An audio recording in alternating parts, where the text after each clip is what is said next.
ঝাল ঝাল খাসির মাংস ভুনা গরম গরম ভাতের সাথে পোলাওর সাথে কিন্তু খেতে অসাধারণ।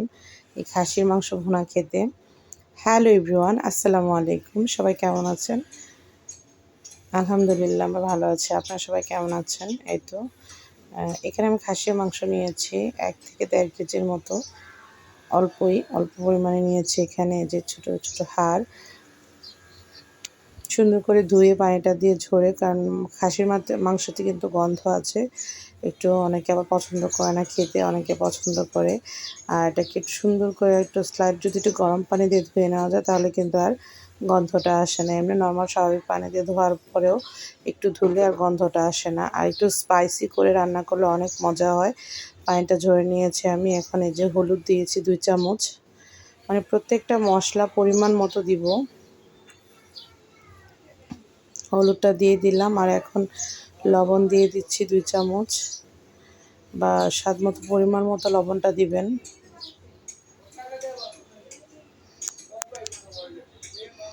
আর কিছু পেঁয়াজ কুচি করে নিয়েছি। আর এখানে হচ্ছে রাঁধুনি সরিষার তেলটা, কারণ মাংস মাখার মধ্যে যদি সরিষার তেলটা দেয় তাহলে কিন্তু রান্নাটার কালারটা অনেক সুন্দর হয় এবং টেস্টটাও বেড়ে যায়। এই যে রাঁধুনি সরিষার তেলটা দিয়ে দিয়েছি। আর এখন প্রত্যেকটা মশলা দিব। রসুন বাটা দিয়ে দিলাম।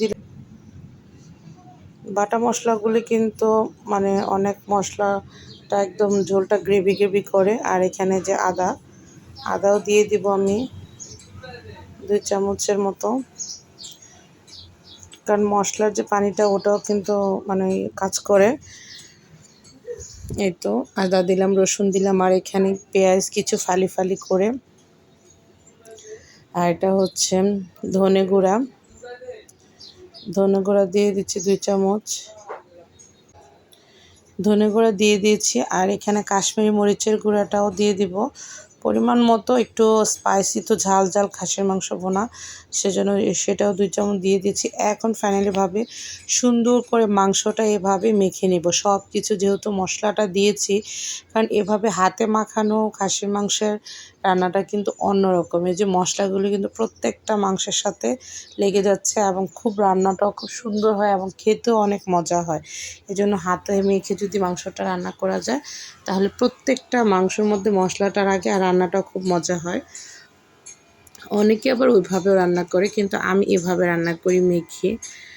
মেখে একটু কিছুক্ষণের মতো 10 থেকে 20 মিনিটের মতো আপনি একটু রাখতে পারেন, তাহলে একটু মশলাটা লাগবে এবং মেরিনেট করা হবে। আর এখানে যে একটা পাতিলে বা প্যানের মধ্যে রান্নার যে তেলটা, সয়াবিন তেলটা দিয়েছি, দিয়ে কিছু পেঁয়াজ কুচি দিয়েছি আমি ফালি করে বা রিং করে, যে যেভাবে দেন। আর এভাবে কিন্তু আমি সবসময় তেজপাতা এভাবে কেটে রেখে দিই। কিছু তেজপাতা দিয়েছি, এলাচ দিয়েছি, দারচিনি দিয়েছি, কারণ তেলের মধ্যে গন্ধটা ছড়বে আর পেঁয়াজটাও একটু ব্রাউন গোল্ডেন কালার হবে। তারপরে দিব এই যে সুন্দর একটা কালার হচ্ছে, আস্তে আস্তে করে সুন্দর করে। আর গ্যাসের ফ্লেম কিন্তু খুব আস্তে করে লো হিটে মানে মিডিয়াম হিটে রাখতে হবে, নাহলে কিন্তু পট করে পেঁয়াজটা পুড়ে যাবে। এই তো পেঁয়াজটা যখন একটু ভাজা হয়ে গিয়েছে, এখন আমি মাংসটা তো আমি মেখে রেখেছি, আপনারা দেখেছেন। সেই মাংসটা এখন আমি সুন্দর করে ঢেলে দিচ্ছি খাসির মাংসটা।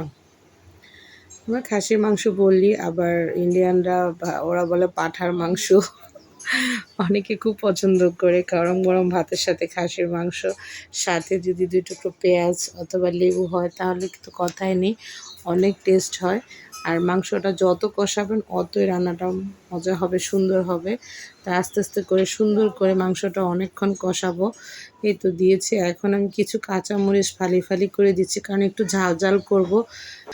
এখানে যে কিছু কাঁচামরিচ 5 থেকে 6টার মতো কাঁচামরিচ আমি একদম মাঝখানে কেচি দিয়ে ফালি করে দিচ্ছি, যেন ঝালটা মানে মাংসটার মধ্যে ছড়িয়ে যায়, ঝাল লাগে সেজন্য। কারণ মরিচের গুঁড়া দিয়েছি, কাশ্মীরি মরিচের গুঁড়া, আর এটাও যেন একটু ঝাল হয় সেজন্য। আর মাংসটাকে খুব ভালোভাবে চুলাটা কিন্তু মিডিয়াম হিটে রাখতে হবে, আস্তে আস্তে করে সুন্দর করে কষাতে হবে। ধোঁয়ায় দেখেন চুলা, আমার মোবাইল এত গরম হয়ে গেছে। যারা রান্নার ভিডিও করে তারা বুঝে যে মোবাইলের কী অবস্থা। আর এই যে মানে ধোঁয়াটা একটু হয়ে যায়, তারপর আবার ক্লিয়ারভাবে আপনাদেরকে বুঝিয়ে দিচ্ছি। আর এখানে টমেটো কুচি দিয়ে দিচ্ছি একটা, কারণ একটু জাস্ট আমার কাছে ভালো লাগে। আপনারা দিলেও দিতে পারেন, নাও দিতে পারেন, অথবা টমেটো কেচাপ ইউজ করতে পারেন। দেখেন কালারটা কেমন হয়েছে, কালারটা অনেক সুন্দর হচ্ছে, কারণ এটা খাসি ছোট ছোট এই যে হাড়। এখন আস্তে আস্তে টমেটোটা গলা গলা হবে, একদম ভুনা ভুনা হবে। মাংসটা যত কষাবেন মাংসটা কিন্তু অতই সুন্দর হবে এবং খেতেও অনেক মজা হবে, খাবারের স্বাদটাই বেড়ে যাবে মাংসটা যত কষাবেন। এই যে আস্তে আস্তে করে মাংসটা আমি সুন্দর করে কষিয়ে নিচ্ছি।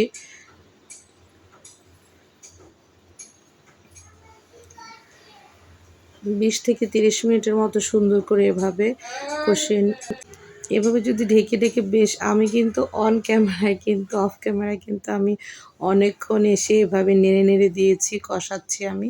এই তো ফাইনালিভাবে কিন্তু মাংসটা আমি অনেকক্ষণ কষিয়ে নিলাম। তারপর আবার এখন এই যে গরম পানি দিয়ে দিয়েছি, বা আপনি নর্মাল পানিও দিতে পারেন। গরম পানি দিলে কিন্তু রান্নাটার টেস্টটা বেড়ে যায়। আর এই যে দেখেন মাংসটা আস্তে আস্তে করে সুন্দর করে এভাবে ঝাল ঝাল খাসির মাংস ভুনাটা কিন্তু হয়ে যাবে। এই যে দেখেন, এই যে হাড়গুলি দেখাচ্ছি, হাড্ডিগুলি দেখাচ্ছি, আর এই যে আস্তে আস্তে করে সুন্দর করে মাংসটাও সিদ্ধ হয়ে গিয়েছে আর রান্নাটাও কিন্তু হয়ে গিয়েছে, কারণ আমার মাংসটা কিন্তু ঝাল ঝাল খাসির মাংস ভুনা, বা অনেকে পাঁঠার মাংসও বলে, আমরা খাসির মাংস বলি। এই তো দেখেন ফাইনালভাবে কিন্তু আমার মাংস ভুনাটা হয়ে গিয়েছে। এই তো মাংস ভুনা হয়ে গিয়েছে। সবাই ভালো থাকবেন, আল্লাহ হাফেজ।